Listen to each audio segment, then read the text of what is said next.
Hallo ihr Lieben, willkommen zurück, willkommen zu Elianas Reise. Im letzten Kapitel haben Eliana, Helvi und Elbix das Technikmuseum besucht und wir haben erfahren, wie das Leben auf dem Mars sich abspielt und wie die Rohstoffe dort gewonnen und zur Erde gebracht werden. Zwischen Elbix und Eliana hat sich etwas Besonderes angebahnt und an der Stelle machen wir heute weiter.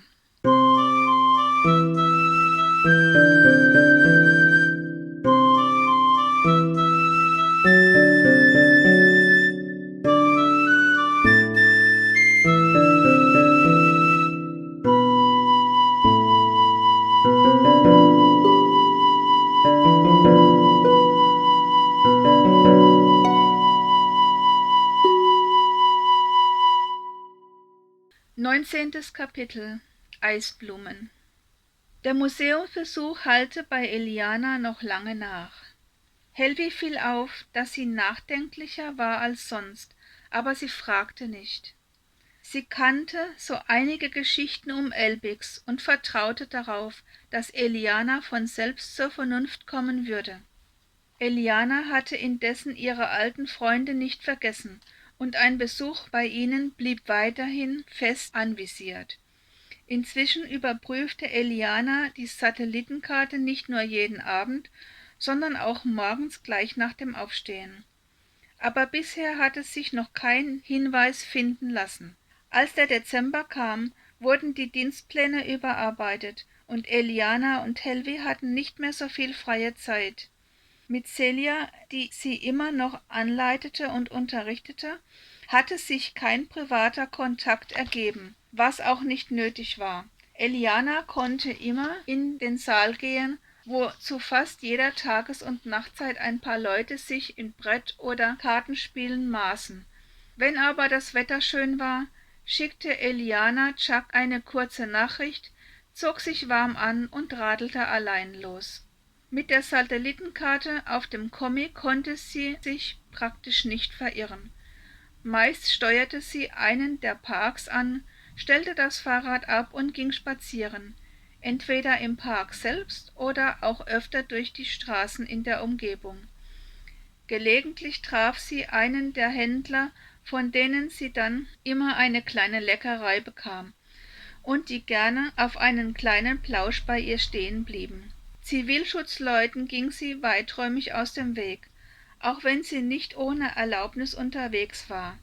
Die gingen einfach immer gleich vom Schlimmsten aus und brachten sie dann ohne Wenn und Aber zurück in ihre Gemeinschaft. Helvi war das früher mehrmals passiert und sie hatte es irgendwann aufgegeben, das Klinikgebäude überhaupt zu verlassen. Erst die Fahrradtouren mit Eliana hatten diesen Bann gebrochen, und zum Glück hatte es die ganze Zeit über keine Zwischenfälle gegeben. Heute wollte Eliana den südlichen Bereich der Stadt erkunden. Sie wusste, dass sie in der Nähe der Klonsiedlungen vermehrt mit Zivilschützern rechnen musste. Dennoch war sie neugierig, was aus ihrer alten Siedlung geworden war. Auch wollte sie die nähere Umgebung abfahren, um eventuell Hinweise auf den Verbleib der christlichen Gemeinschaft zu finden und letztlich auch Arti, Broderick, Deborah und den kleinen Solbi wiederzusehen.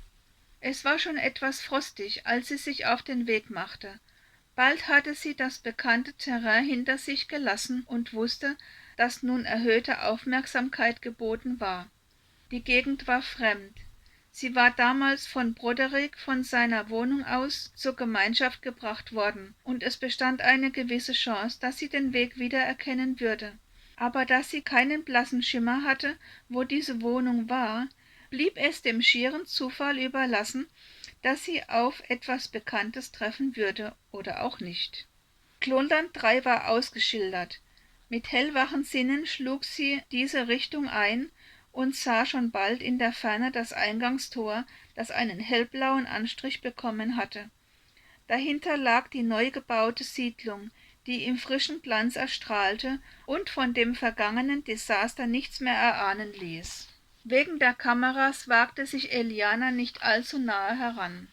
Zu gerne hätte sie einen Blick in ihre alte Höhle geworfen, aber der Weg, den sie dahin kannte, führte sie ebenfalls zu nah am Tor vorbei. Schließlich kehrte sie um und fuhr im südlichen Bereich der Stadt noch ein paar Straßen ab. Viele Fenster waren mit Eisblumen bedeckt. Trotz der Schönheit dieser Erscheinungen wusste Eliana, dass diese Menschen im Winter frieren mussten. Wahrscheinlich waren viele von ihnen nicht im System. Vielleicht wohnten hier vorwiegend Leute, die irgendwelchen Untergrundgemeinschaften angehörten. Eliana erinnerte sich an das letzte Jahr, wo sie wegen der Razzia nur knapp das Weihnachtsfest verpasst hatte. Es war das Fest der Geburt Christi, der Wintersonnenwende, und in jeder Religion hatte es seine eigene spirituelle oder weltliche Bedeutung. Das Fest hatte vor dem Eintritt in das neue System um 2295 die ganze Welt in Frieden vereint, zumindest für die dunkelsten Tage des Jahres. Eliana begann nun zu frieren. Es war höchste Zeit, den Heimweg anzutreten. Wenigstens hätte ich Broderick treffen können, dachte sie etwas bitter. Sie würde es einfach in ein paar Tagen noch einmal probieren. Zurück im Klinikum verriet sie kein Sterbenswörtchen darüber, wo sie gewesen war. Nur Elbix könnte ihr gefährlich werden, da er sie auslesen konnte, und sie musste annehmen, dass er zur Meldung verpflichtet war. Aber da der Roboter keine Nahrung zu sich nahm, musste sie nicht damit rechnen, ihm in der Kantine zu begegnen. Sicher war er inzwischen wieder völlig von seiner Arbeit absorbiert und hatte sie längst vergessen. Was ist schon ein Kuss für einen Roboter? Pah! Insgeheim aber trug sie die Erinnerung daran in ihrem Herzen wie einen kostbaren Schatz. Ob Elbix gemeldet hatte, dass sie... Eliana wurde schwindlig bei dem Gedanken und schob ihn schnell beiseite. Und wenn, dachte sie, bisher hat keiner etwas gesagt. Einfach Ruhe bewahren und weitergehen. Einige Tage später erreichte Eliana eine Nachricht auf ihrem offiziellen Kommi. Als Absender stand da »Fremdes Netz«. Die Nachricht enthielt nur ein Foto. Es zeigte ein dreistöckiges Haus mit einer grünen Eingangstür und die Fenster waren mit Eisblumen übersät. Das Haus sah aus wie eines der Häuser, die sie im Süden der Stadt gesehen hatte. Wahrscheinlich war sie daran vorbeigefahren. Die Hausnummer könnte eine 12 sein. Eliana holte ihr unregistriertes Kommi dazu und rief die Satellitenkarte auf.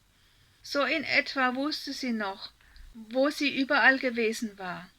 Nun schaltete sie auf Straßenansicht und schaute sich in jeder der Straßen die Hausnummer 12 an. Sie verglich alle Details und konnte das Haus dann anhand seines weißen Briefkastens identifizieren. Denn kaum noch jemand hatte einen Briefkasten, da die komplette Kommunikation elektronisch stattfand. Sie antwortete nicht auf die Nachricht, markierte aber das Haus auf ihrem neutralen Kommi. Ihr wurde ganz warm ums Herz, und sie fühlte sich wie elektrisiert. Sie würde dieses Jahr ihr Weihnachtsfest bekommen, auf Biegen und Brechen. Sicherheitshalber löschte sie die Nachricht mit dem Foto. Dann schickte sie Chuck eine Terminanfrage. Chuck war freundlich wie immer. Er lobte Elianas Arbeit und zeigte sich sehr zufrieden. Eliana dankte ihm und kam dann schnell zum Thema. »Ich würde gerne alte Freunde besuchen«, sagte sie, und wollte darum bitten, ein paar Tage verreisen zu dürfen. »Wann?« fragte Chuck. »Ende Dezember für eine Woche«, sagte Eliana. »Ich hoffe, das geht.« Chuck überlegte einen Moment. »Ich kann mir denken, was du vorhast«, sagte er dann. »Und ich halte es ehrlich gesagt nicht für klug. Der Untergrund feiert in dieser Zeit Weihnachten und die Zivilschützer unternehmen gerade dann Razzien am laufenden Band. Möchtest du nicht eine Woche später fahren? Das wäre sicherer. Außerdem, so sprach er weiter, weiß ich offiziell nicht, wo du bist. Lass dein Dienstkommi im Zimmer, wenn du den sicheren Bereich verlässt.« »Du hast recht«, gab Eliana zu, »aber ich hätte so gern mal Weihnachten gefeiert.« »Kann ich verstehen«, meinte Chuck, »aber das ist einfach extrem gefährlich. Ich gebe dir eine Woche frei, aber erst Anfang Januar. Und wegen Weihnachten, lass mich mal nachdenken, ob mir etwas einfällt. Aber mach dir keine allzu großen Hoffnungen.« »Das ist trotzdem mehr, als ich zu hoffen gewagt habe«, gestand Eliana. »Vielen Dank.« »Nichts zu danken«, meinte Chuck. »Pass auf dich auf, Mädchen.« Mach ich, sagte Eliana. Nebel lag schwer auf der Landschaft und drang bis in die Straßen der Städte. Auf dem Gehsteig stand ein junges Mädchen, dick vermummt und verpackt, und betrachtete ein Haus mit einer grünen Tür, einem weißen Briefkasten und der Hausnummer 12. Die Fenster waren mit Eisblumen übersät und boten einen märchenhaften Anblick. Oder waren es gar kleine weiße Engelchen, die an den Scheiben klebten, um auf die Bewohner dieses Hauses aufzupassen? Das Mädchen zog ein Blatt Papier aus seiner Jacke. Sie las noch einmal durch, was darauf geschrieben war. Liebe Deborah, lieber Arti und alle anderen, ich wünsche euch ein gesegnetes Weihnachtsfest. Ich hoffe, es geht euch allen gut. Ich hab euch so lieb und vermisse euch, wenn ich auch in meiner aktuellen Gemeinschaft sonst keinen Mangel leiden muss.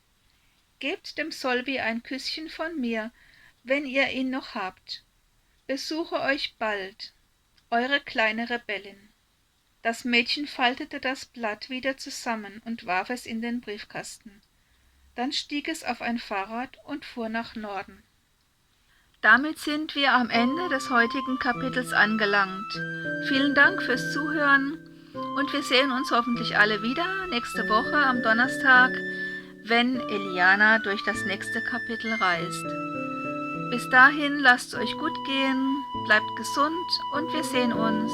Ciao!